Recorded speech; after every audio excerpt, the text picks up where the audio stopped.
Los ataques rusos con misiles balísticos dañaron varias embajadas en el centro de Kiev en la mañana del 20 de diciembre.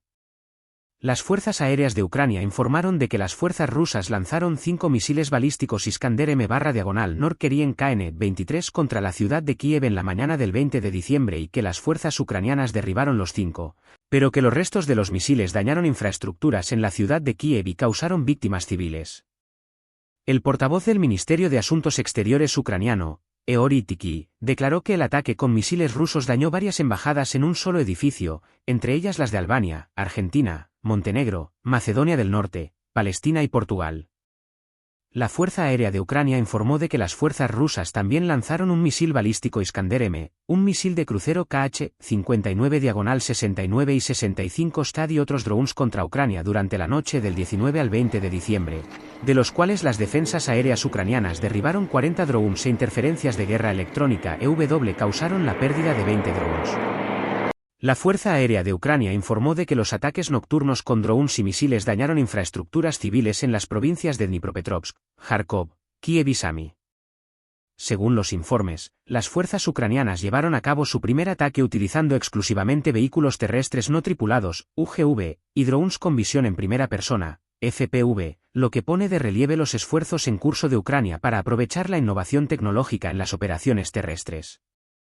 El portavoz de una brigada ucraniana que opera en la dirección de Kharkiv informó el 20 de diciembre de que las fuerzas ucranianas llevaron a cabo su primer ataque terrestre utilizando exclusivamente sistemas robóticos en lugar de infantería en una fecha no especificada cerca de Lipsy, al norte de la ciudad de Kharkiv, y destruyeron con éxito posiciones rusas no especificadas durante el ataque. El portavoz declaró que las fuerzas ucranianas llevaron vehículos aéreos no tripulados equipados con ametralladoras y también utilizaron los vehículos aéreos no tripulados para colocar y retirar minas en posiciones no especificadas de la zona. Funcionarios ucranianos han destacado en repetidas ocasiones los esfuerzos de Ucrania por utilizar innovaciones tecnológicas y capacidades de ataque asimétricas para compensar las limitaciones de mano de obra de Ucrania, en contraste con la voluntad de Rusia de aceptar un número de bajas insostenible a cambio de ganancias territoriales marginales. Ucrania también sigue innovando en la producción de drones aéreos. El Estado Mayor ucraniano informó de que oficiales ucranianos completaron las pruebas de un dron conectado a cables de fibra óptica que será más resistente a las interferencias de guerra electrónica EW. Las fuerzas rusas han desplegado recientemente este tipo de drones en Kursk Oblast y Ucrania. Una empresa ucraniana de drones informó de que recientemente había ensamblado un prototipo del primer dron FPV fabricado exclusivamente con componentes fabricados en Ucrania. El presidente ruso, Vladimir Putin, anunció su intención de orientar las prioridades políticas e ideológicas de Rusia para 2025 en torno a los veteranos rusos.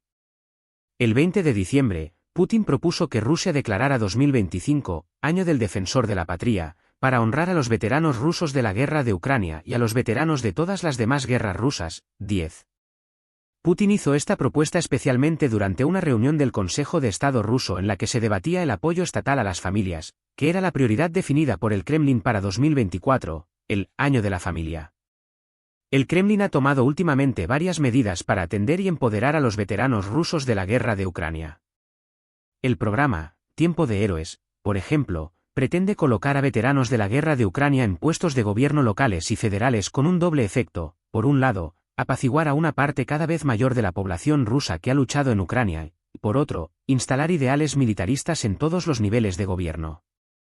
Es probable que el hecho de que Putin se centre en 2025 como el Año del Defensor de la Patria, esté destinado a apaciguar aún más a la clase veterana y a proliferar organizaciones y programas como el Tiempo de los Héroes. Es probable que Putin entienda que, para mantener las necesidades de mano de obra de su guerra en Ucrania, no puede privar de sus derechos a la creciente clase veterana, y las prioridades ideológicas definidas en 2025 del Kremlin probablemente pretendan ganarse el favor de esta población e incluso cooptarla mientras dure la guerra. El Kremlin sigue utilizando como chivos expiatorios a los funcionarios de la región de Kursk por su fracaso en la respuesta a la incursión ucraniana en la región de Kursk.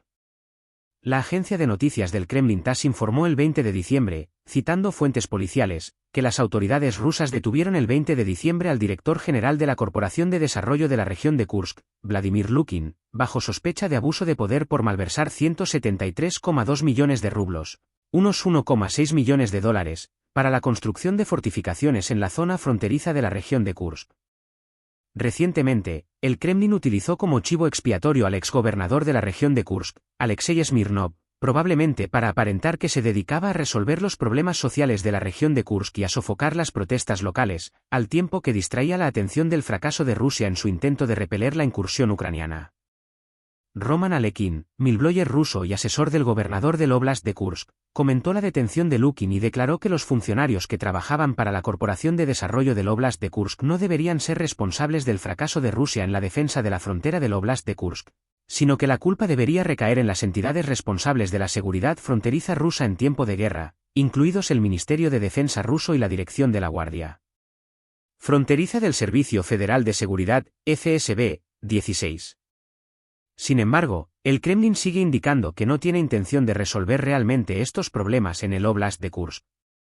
El presidente ruso, Vladimir Putin, dedicó una parte de su conferencia de prensa anual televisada por línea directa del 19 de diciembre a hablar de sus planes de llevar a cabo grandes proyectos de reconstrucción de viviendas e infraestructuras en la Ucrania ocupada, atención que el Kremlin no presta a su territorio en la región de Kursk, 17.